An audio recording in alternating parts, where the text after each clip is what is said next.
Well, welcome everyone. I would like to call our regular Vernon Housing Commission meeting to order, the last one of 2022. And we will start with a flag salute. So we're all going to mute our microphones and stand for the flag. And like in school, ready, begin. I pledge allegiance to the flag of the United States of America and to the republic for which it stands, one nation, under God, indivisible, with liberty and justice for all. All right, thank you. City Clerk, can you please call the roll? Yes, Chair Groff, Present. Vice Chair Navarez, Present. Commissioner Edry, Present. Commissioner Lopez, Present. Commissioner Spank, Present. Commissioner Ibarra. Here. I don't think Commissioner Here. Froberg is in it. Commissioner Froberg? He is not here. Commissioner Froberg, you have a quorum. Commissioner Froberg is absent. Okay. City Clerk, do we have any changes to the agenda? There are none. Excellent. May I have a motion to approve the agenda? I'll move. Lopez. Thank you. Is there a second? Commissioner Navarez, I'll second. Thank you. Motion by Lopez, seconded by Commissioner Navarez to approve the agenda. I'll call the roll. Chair Goff, Aye. Vice Chair Navarez, Aye.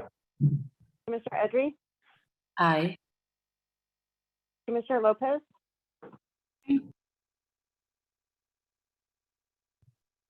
Commissioner Lopez. Aye. Thank you. Commissioner Spanks, Aye. Commissioner Ibarra. Aye. Motion carries. Okay, excellent. Now we're going to move on to public comment. And if there's any members of the audience that would like to make a comment through Zoom, please click the raise hand button.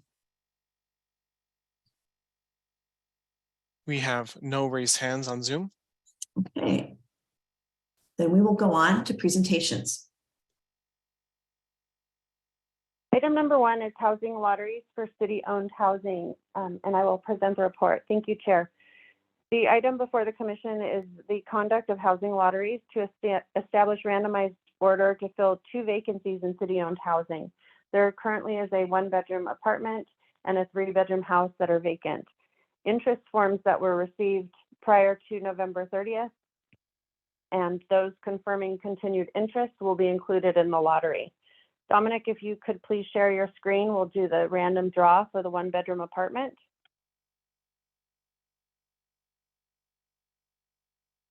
And we have 10 people in this random draw. Go ahead, Dominic. So that is the order of the list. If you could print that screen for me, Dominic, that would be great. I'll print that shortly, or do you want to take care of that right this moment? No, just as long as we save it. Will do. And then we'll go on to the random draw for the 3-bedroom house. We have 6 people in this draw. Go ahead, Dominic, and do the randomized. Great, thank you. So, Commission, that concludes the draw, item number 1.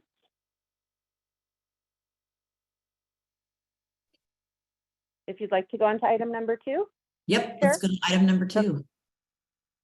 Item number 2 is the quarterly city housing report, and Public Works Director Wall will present the item.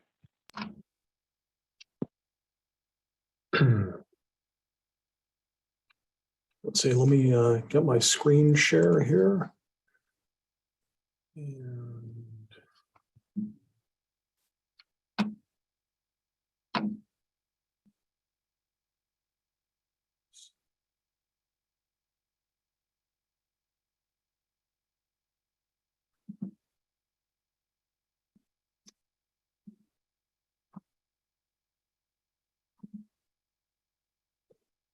Good evening, Honorable Chair and Commissioners. This quarter's report covers the period from September through November.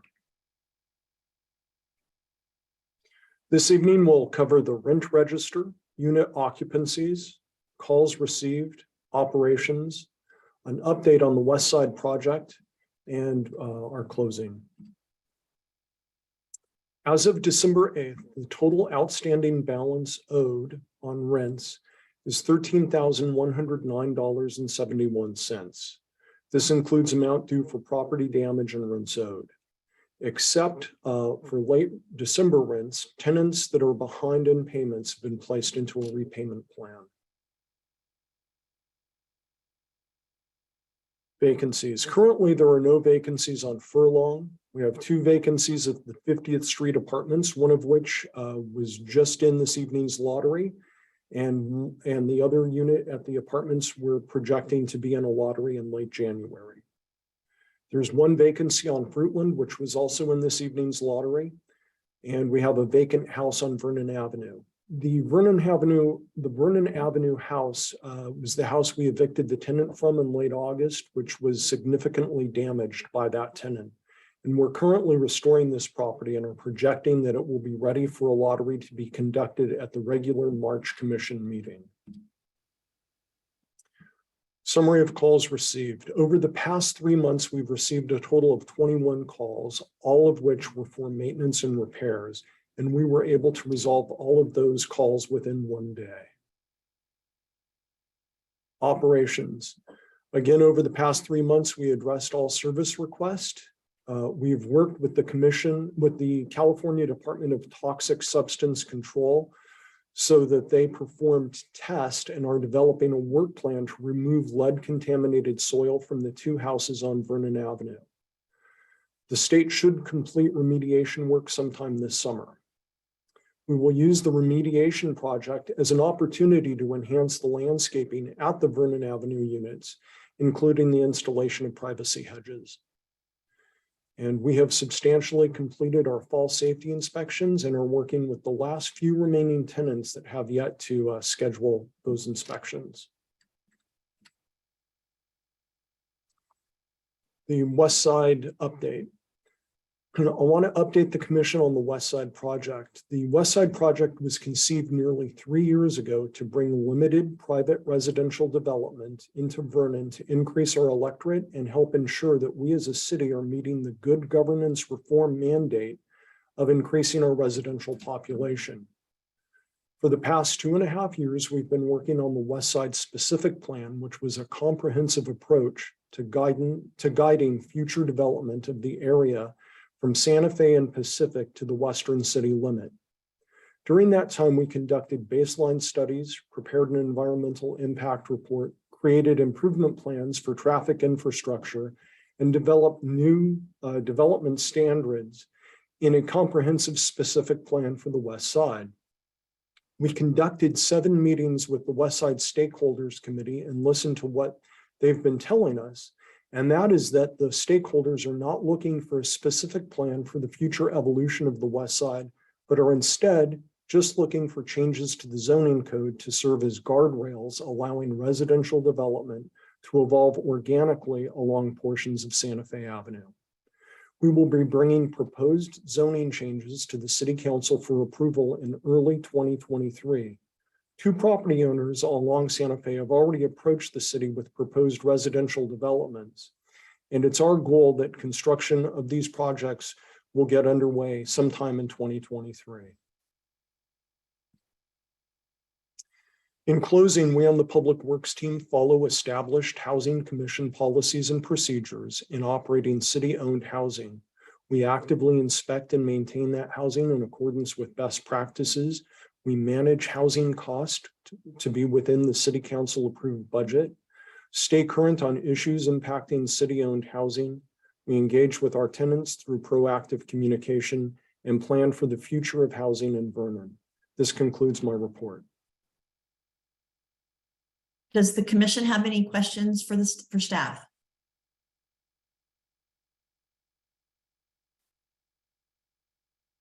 I can't see if there are any questions.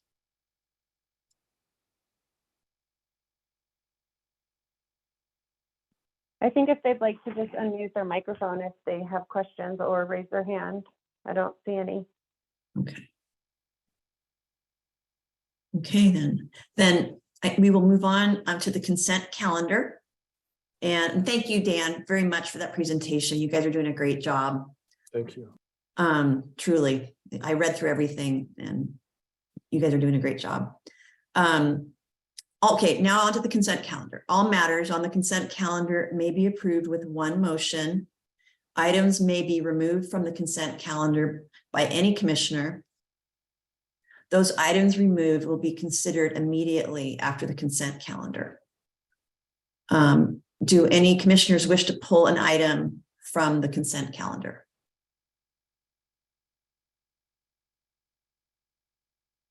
I don't see any raised hands or anyone speaking out. So if that's the case, then I would like to ask, are there any public comments on the consent calendar? We have no raised hands on Zoom. Okay. Then may I have a motion for the consent calendar item number 3? Commissioner Navarez, I'll move. Thank you. Is there a second? Thank you, Commissioner Lopez. Motion by Vice Chair Navarro, seconded by Commissioner Lopez to approve the consent calendar. I'll call the roll. Chair Goff, Aye. Vice Chair Navarro, Aye. Commissioner Edry, Aye. Commissioner Lopez, Aye. Commissioner Spanks, Aye. Commissioner Ibarra. Aye. Motion carries. Excellent.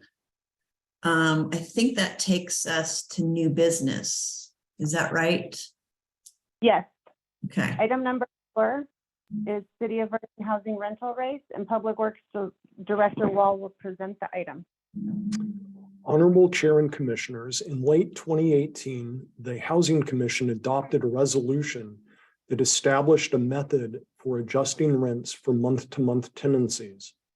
Under the method adopted, month-to-month rents are adjusted up or down by the annual change in the Consumer Price Index with a cap on increases of 3%. The Consumer Price Index increased by 7.6% this past year, and so rents would be increased by 3%. But given the exceptional increase in the cost of living over the past year, coupled with our tenants collectively being more than $13,000 behind with their rents, staff is seeking guidance from the Commission on whether month-to-month rent should be increased by 3% for 2023, or if that increase should be waived this year.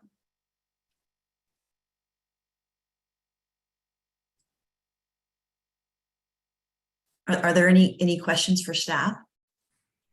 I think the recommendation from staff, obviously, we want to hear what you have to say, but we would be in favor of waiving any type of increase given the circumstances. But again, we want to hear what the commission has to say. You know, it's interesting, Carlos, because I was reading through it all and what was happening back in 2018 when that policy was implemented. And it's funny because the city of Vernon used to be criticized for having rents that were too low. And usually you hear about landlords that are slumlords and their rents are too high. And here in the city of Vernon, we got criticized for having our rents being too low.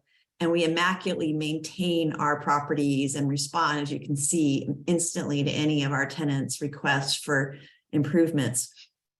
I agree. I don't personally wish to raise the rents because this is a very difficult time for everybody. And hopefully it's a little bit of a blip, but does it put us in the crosshairs that we're being too good to our tenants like in the past? That would be my only question. I can address that. So for new tenancies, for example, for the lottery that was conducted this evening, those rents are market rate rents according to HUD. So we use the HUD small area fair market rate rents. And so new tenancies were establishing at a good baseline. Those rents didn't really move by very much from last year to this upcoming year. And so I don't know that it would be out of character with the rents not to adjust our current tenants' rents as well, because there wasn't much movement in rents overall in the past years, according to HUD. So you're saying that rents in general stayed flat? That's what HUD says for this immediate area. So based on that, we could justify, it would give us good cover not to raise our rents by 3% if we were challenged. Yes. Does anybody else have any questions? To my understanding, the rents were raised 1% the last time, right? Yes, that's right. And I mean, I know like the cost of repairs and all of that, like it's gone up as well, just like everything else. And I know you guys are recommending 3%. I think it would be fair maybe to do 2%, somewhere in the middle, not 1, not 3, but 2. That's just an idea. We're actually recommending a 0 at this point, because given the economic downturn that we're seeing in the region, but we feel that we feel that we can support a 0% increase for this fiscal year, given the circumstances that we're seeing. But again, we're leaning towards your opinion as commissioners if you want to see increases. But I guess staff is willing and okay to move with a 0% increase. When was that 1% increase? When was that last increase? That was last year. Okay. So that was the 2022 year. We're talking about tabling this for the entirety of 2023. That's correct. What we're asking for is direction for the 2023 mark and whether or not we should raise rents. And that's only applicable to current tenants, because any new tenants that come in through the lottery system are going to be at market. Correct. Yes, that's right. What percentage of turnover have we had, or how many units have turned in the last year, including the ones we just did today? I believe we've had 6 units, including the current vacancies, that have had tenants leave within the past 12 months. And how many total units do we have? We have 26 units. Okay, so 23% turned. And so approximately 23% are at market. And then the other 77% had a 1% increase last year. Am I saying that right? We've been using market rates or close to market rates since late 2018. So for 2019, calendar year 2019, all tenancies were established at market rate. So they may be just a little behind because there haven't been a lot of big rate increases since that time. And also the market rate rents, the HUD rates haven't jumped up demonstrably during that period either. So $20 or $30 a month for some of the units. And so we're not looking at a huge difference in revenue as far as a landlord goes for collecting rent, but this might make a big difference to our tenants, as demonstrated by the fact that we have several tenants that are currently in arrears and are on payment plans right now.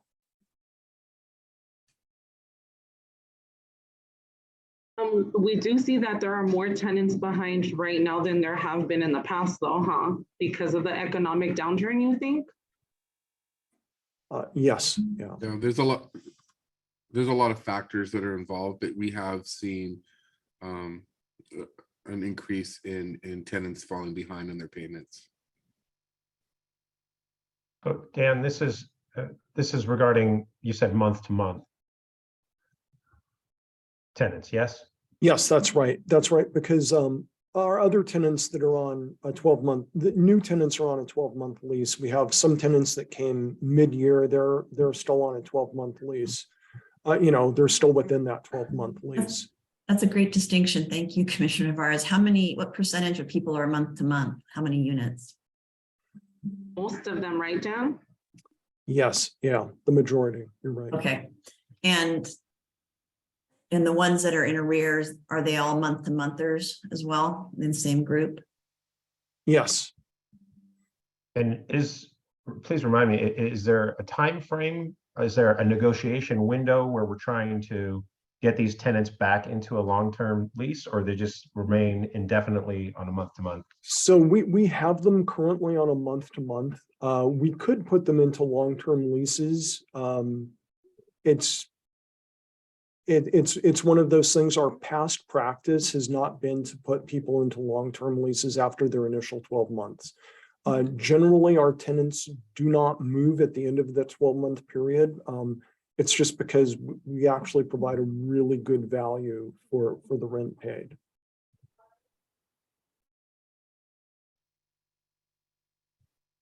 I mean, in my business, I'm preparing for a tough year in 2023, and I think that we'll see corrections and improvements in 24. You know, how the 1%, what does that mean if we're able to collect it? How much revenue to the city is that? So that would be based on our budgeted rents, it'd be under $3,000. 1%. If we did full 3% and everyone were on a 12-month lease, we're looking at $9,000 revenue. So 1% is going to get us Nothing. Yeah. Okay. Okay. Any more comments or questions from the commission? How are we on budget? Are our expenses a lot higher than our revenue? So traditionally, our maintenance costs have been higher than our revenue. And that's true for most residential landlords in Southern California. Landlords in Southern California aren't cash flowing their properties, and neither is the city of Vernon. So, so we're in keeping with private housing here. Are the costs for collections when people get into arrears, is that factored into our cost analysis? No, it's not. So we do have a vacancy rate that's used at budget time for determining what to budget for revenues. But we do not have, we have not done any sort of calculation for tenants that are in arrears. It's just for tenants that would not be paying. So. And I think the biggest goal for the city is to get 100% occupancy. And I don't think we've had 100% occupancy in quite some time. Right. At 100% occupancy, obviously we're making maximum revenue. So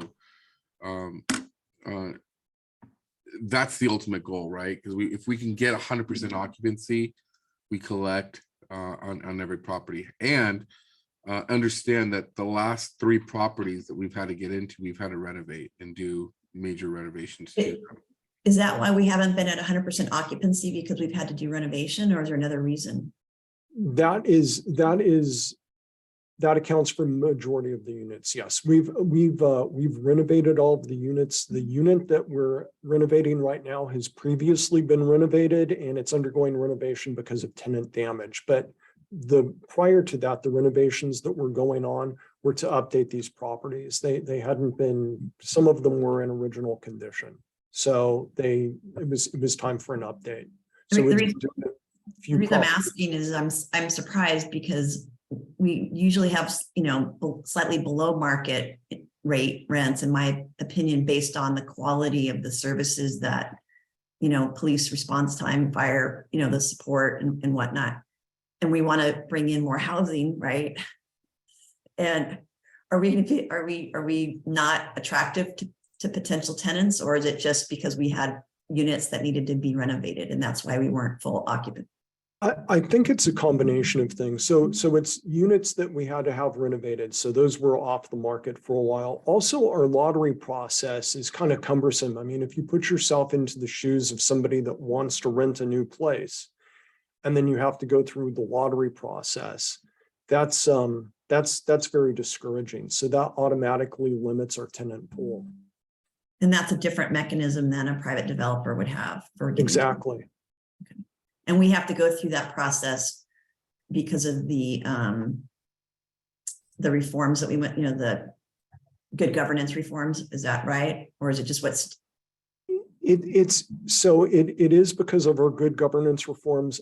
We have a very limited population of voters in Vernon. And so we don't want there to be any sort of allegation of the tenants that were placed in the property were placed there for political purposes. So that's why we have a lottery, and that's why we conduct it during public meeting. So everyone's clear that it's random and there's no nebulous things going on in the background. So it needs to stay that way. That's not something we need to revisit at another time. Right. Maybe when we have a much larger population from private developments, maybe that's something we can take a look at then. Yeah, I think Transparency. ultimate goal is to, increase residential pool where an election can't be manipulated. But when you have a pool of 60 voters, that creates somewhat of havoc, if you will, on our voting population. So we want to be cognizant of how people are put into houses, and we don't want one specific entity to have ultimate power on who goes into what house. So that's why we have the lottery process. And I will say that we as a city, I as the city administrator, have been criticized for our rents at HUD rates being too high for living in the city of Vernon, and that they're above market. And I think Dan and we could talk a little bit about that, but we have been criticized that our rents are not competitive in the region, and they're much higher. And we're talking about new tenants, obviously. Okay.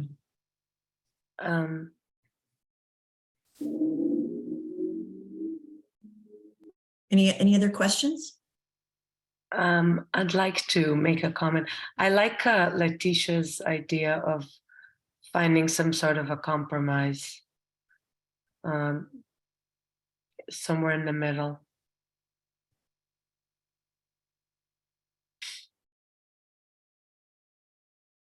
Is it, can I ask, I'm just curious why that you would like to see that. Same thing with, I'd like to ask Letitia, because I'm coming from the standpoint that I don't think the increase is going to move the needle for us.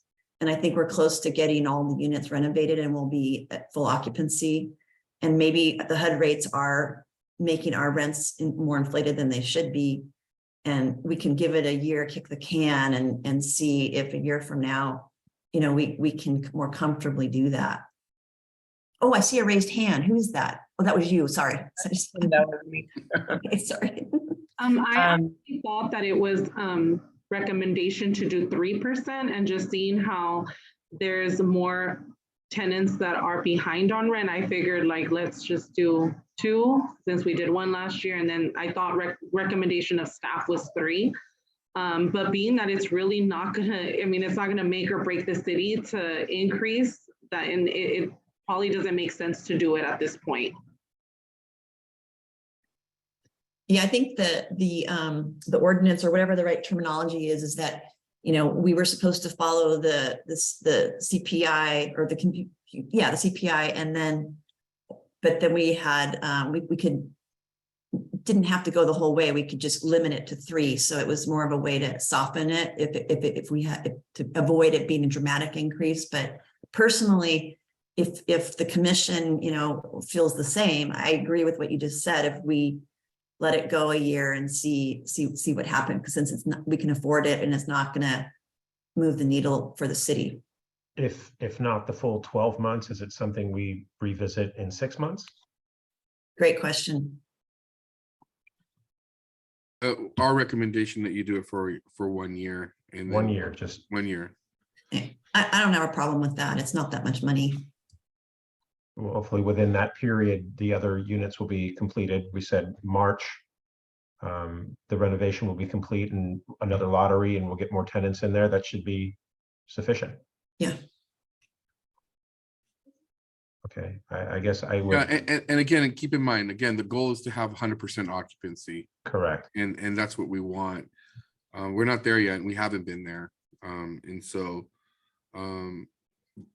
how do we get there, and how do we maintain that? I mean, I think the turnover has been pretty substantial in the last couple of years. We haven't seen this type of turnover in the recent couple of years that I can remember. Have you, Dan? No, and I don't know how much of that was related to the impact that COVID's had on the immediate community or not. So. But So again, the we're here- motion would then, I'm you sorry, can go make ahead. excuse me, you can make a motion however you guys want to handle this, and that's why we give you the discretion as the commission. So the motion would be to forego any kind of rent increases for, I guess, the calendar 2023 year. And then I guess we would revisit that for I'll 2024. But we need to have I need to ask, see if there's any public comment before we go to the motion to moving. Is that right? City Clerk? We need to ask for public comment before we. Lisa, if you can unmute your microphone. Sorry, I was trying, couldn't get the mouse to work. No worries. We were starting to make motion, but I think we need to ask for if there's any public comment. Is that right? Yeah, you can have the motion on the floor, and it looks like there's only 2 attendees who happen to be City Hall staff people. So I think we're okay to proceed with the motion. Commissioner Navarez, did you want to go ahead and formalize your motion? Sure. I would move that we would forego any of the rent increases for the 2023 calendar year and revisit in 2024. Is there a second? I'll second this motion. Thank you. Vice Chair Navarez, seconded by Commissioner Edry, to waive rental rate increases for calendar year 2023. I'll call the roll. Chair Goff, Aye. Vice Chair Navarez, Aye. Commissioner Edry, Aye. Commissioner Lopez, Aye. Commissioner Ibarra. I'm sorry, Commissioner Spanks, Aye. Commissioner Ibarra. Aye. Motion carries. Excellent. Okay, that takes us to oral reports. Are there any reports from the commission or staff?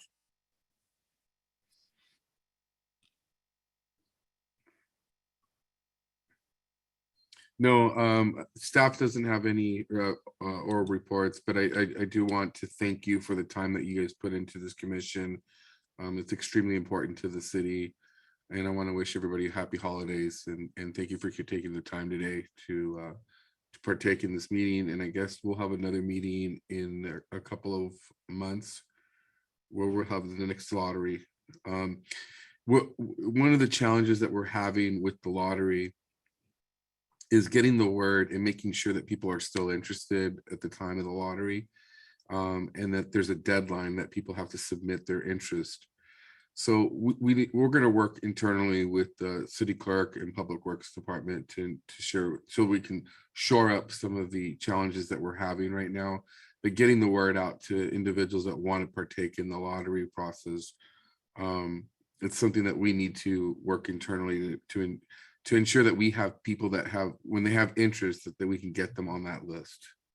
Yeah, the chamber wasn't aware, so they didn't get to do an e-blast on it apparently. So that they want to help with that. A lot of people that I speak with are not even aware of the city having a lottery. I think, especially to the businesses, and I think I said that even last year sometimes, maybe we could get something in the mail or some sort of an email blast followed by a flyer of some sort that can be given out to the employees in the community. Yeah, we try to get the word out as much as we can through social media and flyers and so forth. It's been challenging, to say the least. And but obviously we want to listen to your feedback, and if you have other ideas that can help us make this, you know, a solid process, then we're all ears because. When is the next lottery? What- I'm sorry. go ahead. So it'll likely be in late January. So we'll have a special meeting. Lisa, the city clerk, will work with the commissioners to find a good day to have that. And that will be for another one of the 50th Street apartments. So Carlos, one idea I have, many of the factories and industrial facilities have lunch rooms, and it could be very helpful if you'll have some sort of a flyer that can be hung in the lunchroom. I think it might be even more effective than social media. You know, when people are considering Vernon as a place to live in, I don't think they would look into social media. I mean, this is my opinion. I might be wrong. Okay, I But- mean, that's something that we could look into. I know that we do send out mailers, and we do have a social media presence in that. And we do even hang banners on poles, and I think at some of the bus stops, you'll see some of the banners, you know, got housing, it's our Vernon's logo. But we can definitely reach out to some of the businesses here that have the majority of the employees and see if we could talk to their HR department to get flyers up in their lunchroom and so forth. Yeah, I was going to say we currently do that. We reach out to the 10 employers with the largest workforces, and we send flyers to them directly to get the word out to their employees. We have had some interest generated from those employers, but maybe we should think about somehow getting the word out to some of the smaller businesses as well. Yeah, and the chamber can help with that too. If they have a heads up on when we know the date, or that so people can get in the queue, so to speak. They can do their own e-blast. Oftentimes when people are looking for housing, it's like immediate, right? Like Yeah. it's next month or the next 2 months versus like our requirements in our system is totally different. Excellent point. The challenges. And then also if on the interest form, if we can indicate on there that this is not that they're going to get on the lottery just by filling out the interest form, but that they're also going to be contacted to confirm their interest via either email or telephone number, just to let them know, so that way they can look out for the phone call or an email, so that they understand that it's not automatic just by filling out the interest form. And that's a great point, because I think that's where our disconnect is they fill out the interest form and they feel like they've already registered, but we need to confirm that they need to be on that lottery list. And so if we don't get confirmation from the individuals, then we don't put them on the lottery. And so then Sorry to interrupt, but just being mindful that this is an oral report, I just want to kind of keep the Brown Act in mind. And my suggestion would be agendizing a review of the lottery procedures and the advertising for the next meeting. Maybe wrap up some direction to staff, but then we'll agendize it for the next meeting, just because this wasn't agendized, so the public technically doesn't have notice that it was going to be discussed. So all right. hate to be Let's get it on the the agenda. killjoy. Lisa, Thank you. I have a quick question.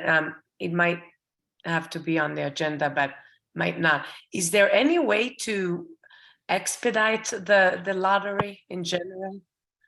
what we'll do is we'll agendize it, and then we'll bring it back at the next commission meeting, and we'll talk about it. That way we can have members of the public participate. But we'll put that on there. We were just doing that, Zaina, to see if you were paying attention. Yeah, keep me on my toes. Perfect. Yeah, absolutely. All right, we will cease and wait for it to be agendized. That's my dog barking in the background. I'm sorry. Are there any other comments or announcements? I just certainly want to wish everybody a Merry Christmas, Happy New Year, happy everything, and hope that we have a great 2023. I'll second that. Thank you. And one other thing I just want to remind you, if you know of any families in need in the general area tonight, up until 8 o'clock. I mean, we did advertise this and we do have a lot of participation in this, but we are doing our Operation Santa here at City Hall. So where we're doing a gift, we give out toys to needy families. So if you know of anybody, have them drive over to City Hall before 8 o'clock tonight and we'll fill up their cars with toys. Oh, that's so nice. All right, well then, without any further business, I will adjourn this meeting at 6:41.